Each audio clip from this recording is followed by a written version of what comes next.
Assalamualaikum. Hai, kembali lagi di Anfa Voice dan saya Fa. Bagaimana kabar kalian? Semoga baik-baik saja ya. Kali ini saya akan membawakan kisah horor dari seseorang. Sebut saja Doni.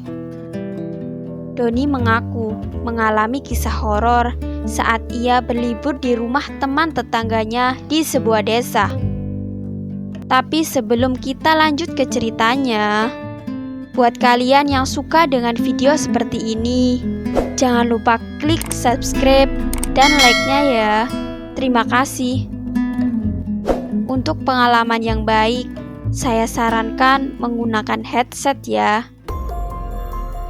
10 tahun yang lalu, saat Doni masih kelas 3 SMP. Waktu itu hari liburan. Setelah 1 minggu usai ujian, Doni yang sedang duduk di teras disapa oleh tetangganya, Heru. "Liburan kemana, Don?" "Gak kemana-mana," jawab Doni.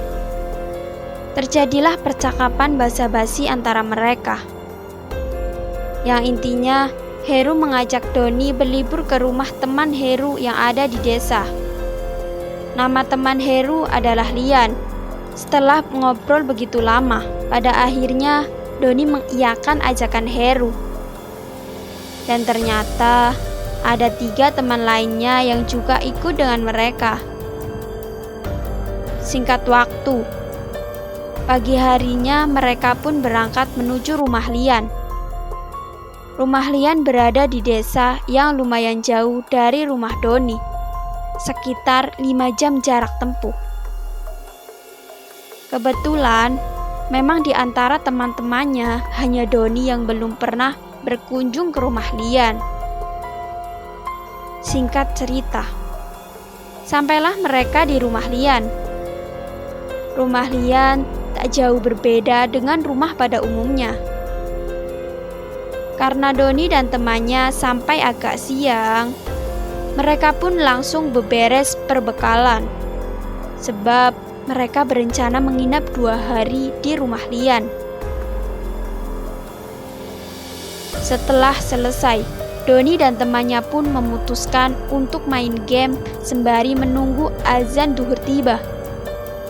Lian si pemilik rumah hanya berpesan kepada mereka agar tidak membuka pintu dapur.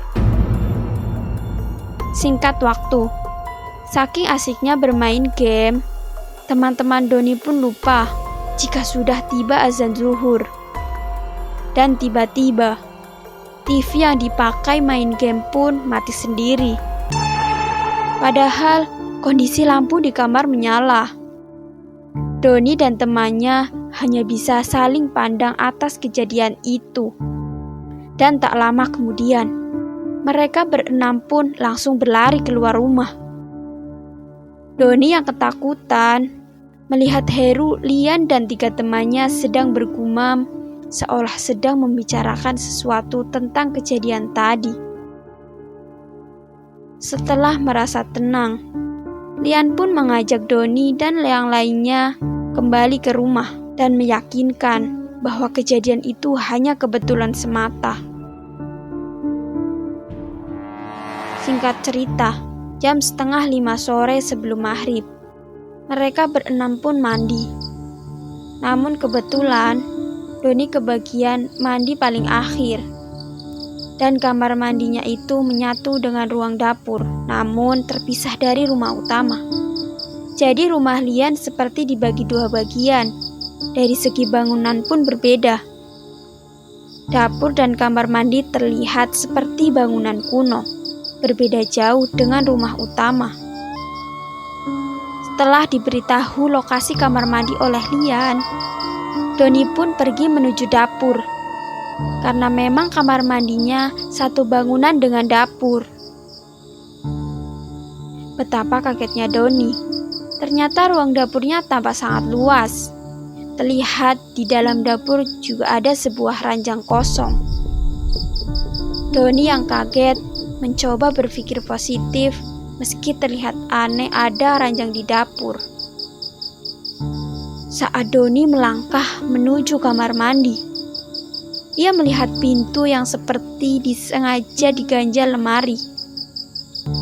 Doni pun berpikir, mungkin pintu ini yang dimasuki Lian tadi siang. Suasana dingin di dalam dapur membuat Doni sedikit merasa parno. Doni merasa ada sesuatu yang aneh di dalam dapur itu. Singkat waktu, Doni pun mandi di sumur. Setelah selesai, betapa kagetnya Doni saat ia keluar dari kamar mandi dan melihat ranjang yang tadinya kosong, kini ada yang tidur di atasnya.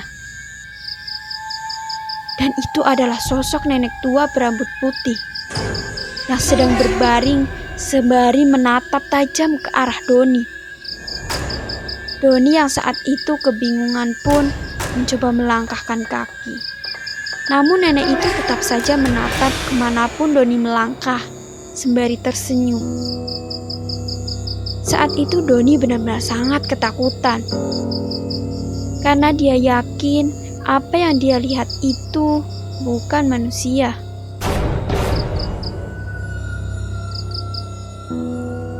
Seusai mandi, Doni pun bergegas menemui Lian yang saat itu sedang menonton TV.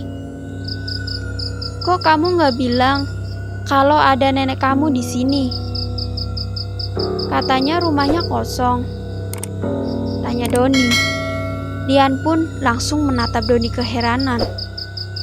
"Kosong kok, kan bapak sama ibu pulangnya besok," jawab Lian. Lian pun menjelaskan di rumahnya gak ada nenek-nenek, karena nenek dan kakeknya sudah lama meninggal. Setelah mendengarkan jawaban Lian, Doni pun tampak sangat syok dan semakin yakin jika yang dia lihat tadi benar-benar bukan manusia. Saat itu Doni hanya bisa berpikir positif dan mencoba melupakan senyuman di sosok nenek yang ia lihat. Singkat waktu, Lian pun beranjak pergi dari ruang TV. Doni yang saat itu sedang menonton TV sendiri, tiba-tiba mendengar suara di luar rumah. Tepatnya dari pohon jambu yang ada di halaman. Doni yang penasaran pun perlahan mendekat dan mengintip dari arah jendela. Namun, tak ada apa-apa di sekitar pohon jambu itu. Dan anehnya, suara itu masih saja terdengar. Suara itu seperti cewek yang sedang tertawa lirih. Dan betapa kagetnya Doni saat ia sedang mencari di mana sumber suara itu dan menengok ke atas pohon jambu. Tampak sosok wanita berbaju putih sedang duduk santai di dahan pohon, sembari menatap tajam ke arah Doni. Doni yang ketakutan pun langsung berlari menghampiri teman-temannya yang sedang main game. Namun, Doni berusaha tak menceritakan apa yang dia lihat. Sebab, Doni tak mau jika teman-temannya panik. Selang beberapa lama, Doni pun pergi ke kamar bermaksud untuk istirahat. Sedangkan teman-temannya masih asik main game di ruang tengah. Sembari mendengarkan musik, Doni masih saja memikirkan apa yang telah ia alami di rumah Lian. Dan tiba-tiba, Doni merasa seperti ada nafas di tengkuk dia. Saat itu posisi Doni di atas tempat tidur. Dan memang, Doni sengaja tak menutup pintu kamar, agar Doni bisa melihat teman-temannya yang sedang main game. Dan ketika Doni melirik ke belakang, betapa kagetnya Doni